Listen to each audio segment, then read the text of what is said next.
Going into game 3 of the Women's World Championship match, Zhongyi, the challenger, led 1.5. So in game 3, Wenjun had the white pieces. Could she hit back? Let's take a look. So e4, c5, and it's a Sicilian now. Instead of playing 3d4, c4 from Wenjun. So looking like she's going for a Marozzi bind, which happened after knight c6. Now, there we go, d4, so a break in the middle. And actually, it's a fairly standard position. But, I mean, usually black does okay from this position. I mean, knight f6 is absolutely the normal move. But Zhongyi played knight e7, perhaps fearing some little wrinkle in preparation. Knight e7, yeah, that's certainly unusual. I mean, you could say it might avoid a pin with bishop g5, or a significant pin. But basically the idea is to hit out with d5 straight away. So this is a very ambitious attempt to equalize the position straight away. You know, there's no messing about with a kind of hedgehog formation. And obviously, you know, the e-pawn here is under attack. I mean, there's a lot of tension in the middle. So Zhu exchanges on d5 and exchanges on c6, and both sides castle and an exchange on d5. Well, haven't we seen this structure before? I mean, it's really interesting that, you know, all 3 games so far have arrived roughly at this pawn structure. An isolated queen's pawn in the middle of the board. This feels pretty comfortable for black. It has, to my eyes anyway, because that pawn can be very easily defended. But there've been, you know, an exchange of pawns on the queen side. So it feels to me like black should be very comfortable here. Bishop g5, so there's that pin. So looks like this one is under fire, therefore Tan exchanges on c3 and rook c8. Well, this looks really comfortable for black. So both sides have an isolated pawn. There's some pressure already on c3. White has the 2 bishops, but, well, not really significant at the moment anyway. So queen a4. So Zhu is looking to connect the rooks quickly, get some activity instead of getting tied down to this c3 pawn, which is fair enough. I think now, excellent move from Tan. She plays h6. So obviously she wants to break that pin. You don't want to play f6 because that will leave the bishop unguarded. Doesn't look right at all. But h6, very nice move. And there's a subtlety here because the bishop wants to maintain the pin. But if bishop h4, then rook c4 attacks queen and bishop. Then white would have to exchange, and, well, black is already better in this position potentially. No, it's equal basically. It should be equal. So, right, upshot is that bishop can't go to h4, can't maintain the pin. You don't want to exchange on e7, that just frees black. So the bishop dropped back to d2, defending the pawn. But of course, that's very passive. And at this moment, I just thought, well, black is absolutely fine. Active pieces, 2 bishops, don't really count for much in this position. You could say that this d-pawn even gives black a little bit of space. I mean, this is not the best bishop in the world, but it's doing a good job of protecting the pawn on d5.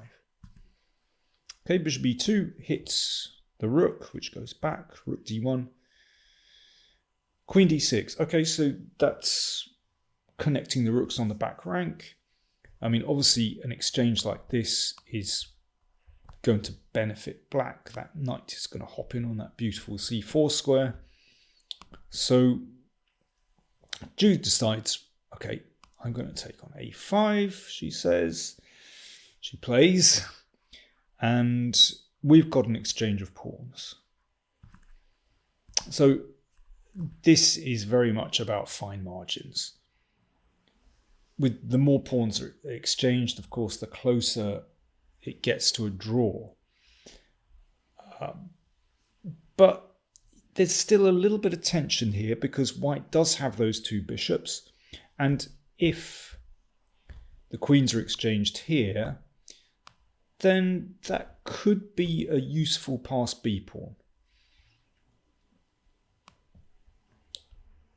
So Tan avoids that with queen c6, and still everything looks absolutely fine.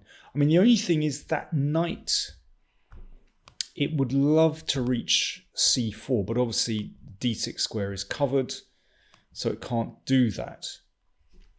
So let's see, bishop b5. Okay, so the bishop's looking a little bit better now. Rook e2, good move. Just countering that active rook. Rook here, bishop d3. Okay, rooks exchanged. Again, Tan avoids the exchange here, which would, I think, certainly give white a very pleasant endgame advantage. Queen drops back to d8.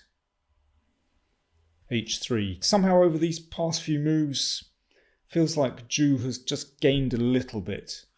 White's pieces have certainly improved, but I mean, we can't speak yet in terms of a tangible advantage, really.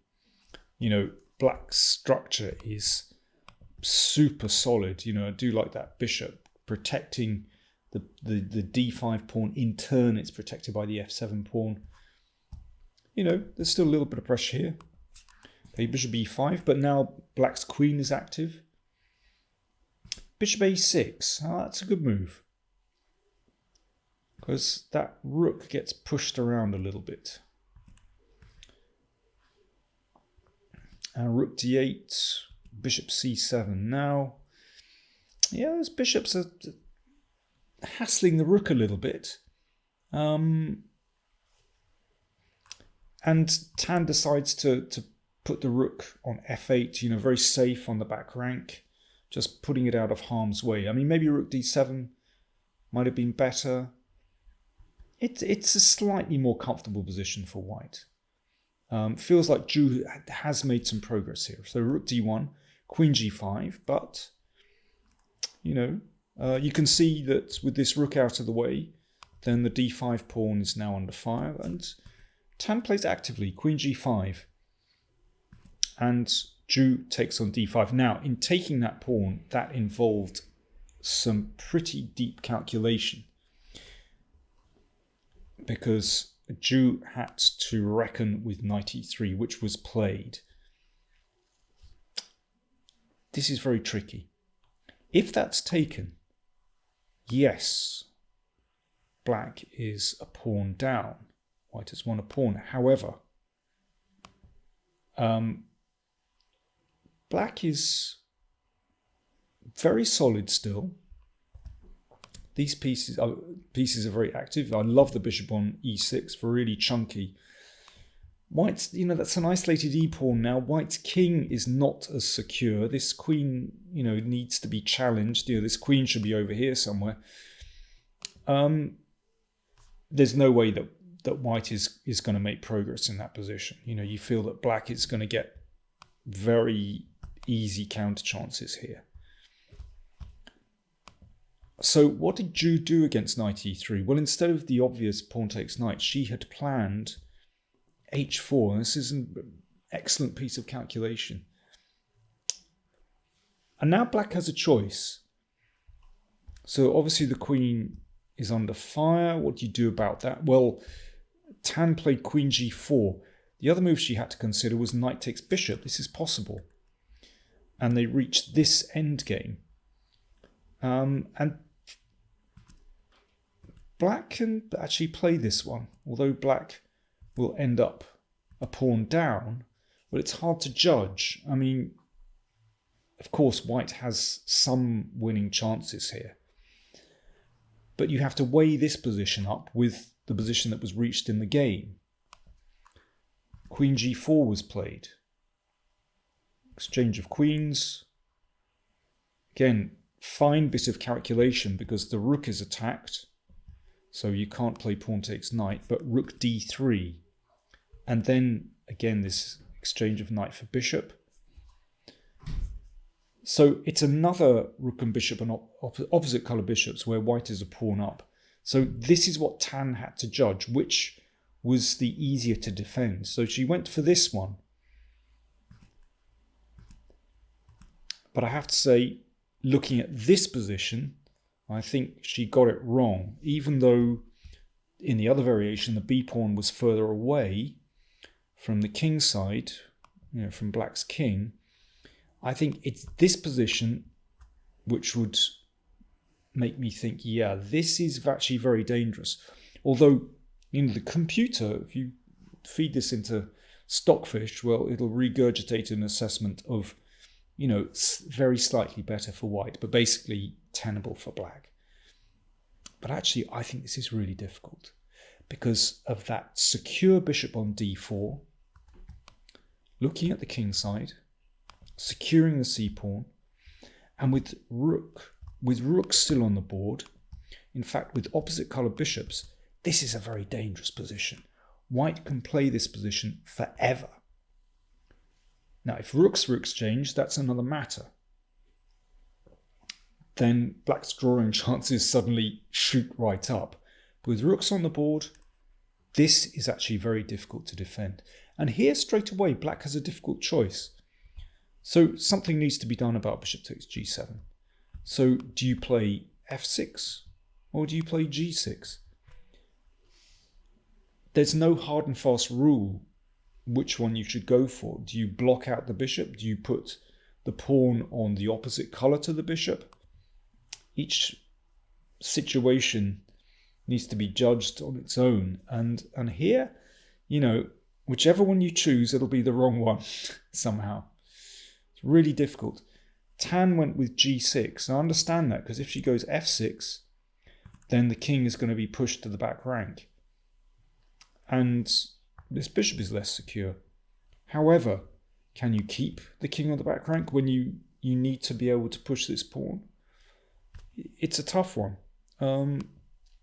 White can always make progress here, but how much? I don't know. But there are consequences to playing g6, not always good consequences. This bishop has very good control over the dart squares now, and we'll see that that has serious consequences. King h2, excellent move. So the king is safe now. It's not going to be hassled by the rook from the side and can enter the game very securely. And you see those dart squares. That king, if the king found its way in, this is tricky. Well, let's see how Zhu made progress. Do you see how secure white's pawns are? And that bishop is protected. Everything is secure. So that means that the king and the rook can roam around knowing that the structure is secure, the bishop is secure, and they can try and find inroads into the position. I mean, obviously, Zhu would like to push that c-pawn, but there's no rush. I mean, it could be pushed straight away, but I think this is very interesting and good endgame strategy. You don't need to rush things. So first of all, Zhu looks to bring the king into the position. Sometimes you can even generate a very strong attack against the enemy king with bishops of opposite colour and rook and king combined. So yeah, she's looking to make some progress here. Now, if king e5, then actually rook a5 pegs the king back. So instead, Zhu retreated, and we're kind of back to square one. But, nothing has been lost in that. And even those little maneuvers, it tires the opponent. Tan always has to be on her guard. Is this significant that the king is coming in? Can she defend against it?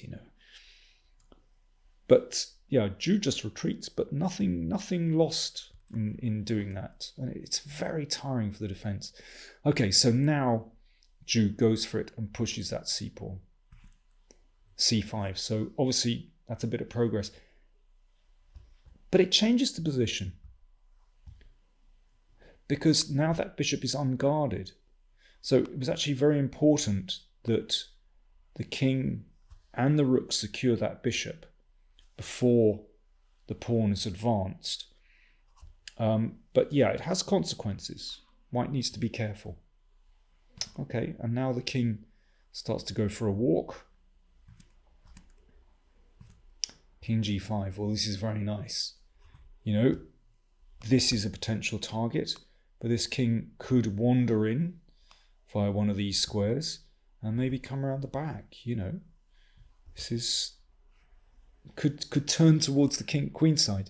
Let's see. Now, obviously, white should not be exchanging rooks here, and that can be avoided with a check. The bishop moves out of the way, and then the rook goes back. Okay, so this is guarded now. But you can see how, you know, white needs to be careful, because that bishop hasn't got an anchor. It's not secured in the middle of the board. But now it's coming around to a secure square. Everything is okay again. Now that it's fixed, everything is protected. And now this is very nice. Rook b8. So at the moment, you know, just attacking that bishop, well, that can be secured. Or the bishop can simply move and the c-pawn's going nowhere. But Zhu manages to combine advancing that c-pawn, or the threat to advance the c-pawn, with some other things going on in the position. Obviously, that pawn is potentially vulnerable. And not just that pawn.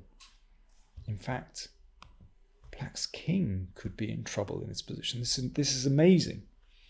You know, a king in the middle of the board can actually be trapped. Let's see. I mean, when I was watching this live, my first thought was pawn to f3 with the threat bishop f4 mate. Wow. At first I thought this could just win on the spot. But actually, bishop d5 is a good move. And after the check, the king finds shelter. And actually f3 really compromises white's structure. You know, that can be weak. And, you know, this pawn is under fire. No, that's no good. Instead, Zhu played rook d6. I should say that Zhu didn't have that much time on the clock. And this is still a very delicate phase of the game. But rook d6, excellent move. So that king is well and truly corralled in the middle. And could be, I know the rook is on prise, but it could be it supports that pawn later on if the king moves. This is very nice. Rook c2, king h6. Now, this is a serious threat, because if this king can come around via the 8th rank, it might well be able to support that pawn advancing down the board. Let's have a look.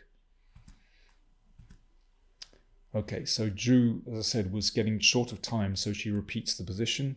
She gets 30 seconds on the clock each time she makes a move. And this is a big moment in the game. You know, how are you going to make progress? Do you push straight away? Well, f3 played to stop the king marching in here. So, as I said before, this has consequences because both those pawns are now unprotected. In fact, it's an excellent move. Watch what happens. Now c6.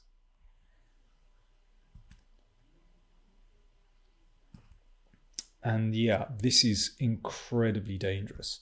So if the king got to d8, pawn to c7, and then you can simply exchange off rook for bishop and queen. Game over. So Tan decides to play g5. This is a randomizer. It's not a good move. And Zhu didn't have much time. She plays a sensible move, sensible practical move, and simply takes the pawn on g5. my computer indicates that g4, I mean, this is a lovely move, is actually winning. Let me just take you through this very quickly. This is the main line. You can push that all the way. You can even give up that bishop. And basically, black's rook can't stop both pawns. It's a mad variation. I mean, it's a lovely breakthrough, g4. But of course, you're short of time. You play the practical move. You just take on g5. And Zhu continued with bishop b6 and just ready to support that pawn moving down the board. Incredibly, there is a way to actually catch black's king in a mating net here. Bishop f6 check. This wasn't played, but watch this. Rook d4, followed by rook f4. Now, this is not unusual for positions with rook and bishops of opposite colour. Because, you know, you have these attacking chances. It's incredible. I mean, this is a particularly special kind of position, I think. Rook f4 mate threatened. And if... as well as, I should mention g4 mate as well. Obviously an exchange of pawns first, but that's also mate. And if bishop c8, okay, that gives the king a square on e6. Whoops, that square on e6 rather. But then white just plays rook e4, threatening rook e5 mate.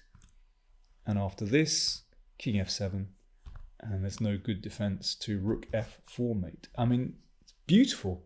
You know, several different kinds of checkmate in that position. g4, rook f4, rook e5. And it's game over. It's absolutely beautiful. Anyway, Zhu played the very thematic bishop b6, just looking to push that pawn. And there was a little bit of shuffling, but basically she got there in the end. So look at this king, just looking to come across to support that pawn. It's really nice. And the game ended like this. So yeah, basically this king would come across and the rook would sack for the bishop somewhere, and that's game over. So the game ended like this. Rook f6 takes on h4, and that h-pawn went all the way, and here Zhongyi resigned.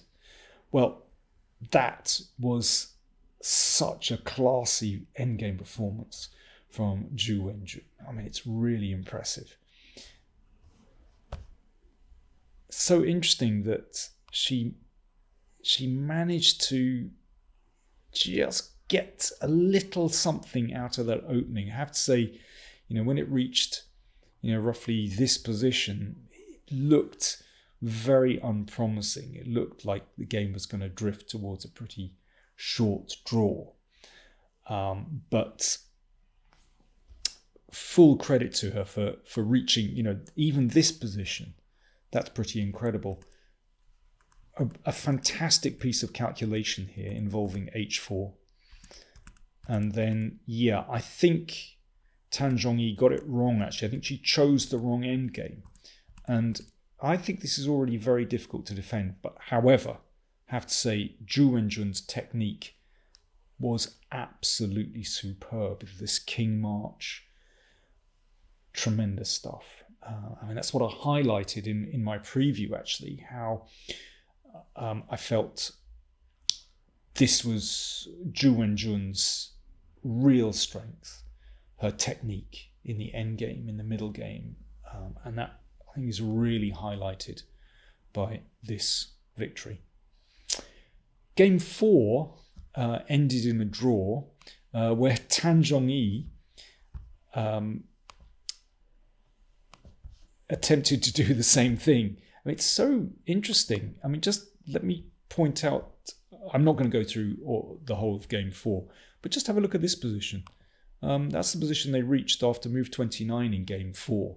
I mean, you can see it's exactly the same pieces on the board from game 3, except this time tan was white. Completely different opening, but they arrived at such a similar position. But Tan Zhongyi's technique was not as good, and the game finally ended in a draw after 80 moves. I mean, they had this position, but you can see even here the similarities are really great, but Wenjun succeeded in holding this one. So after 4 games, it's even 2-all. This is a really tense match. It's terribly close, but yeah, all to play for, and I'll keep checking in now and again to keep you updated on the results. Thanks for watching.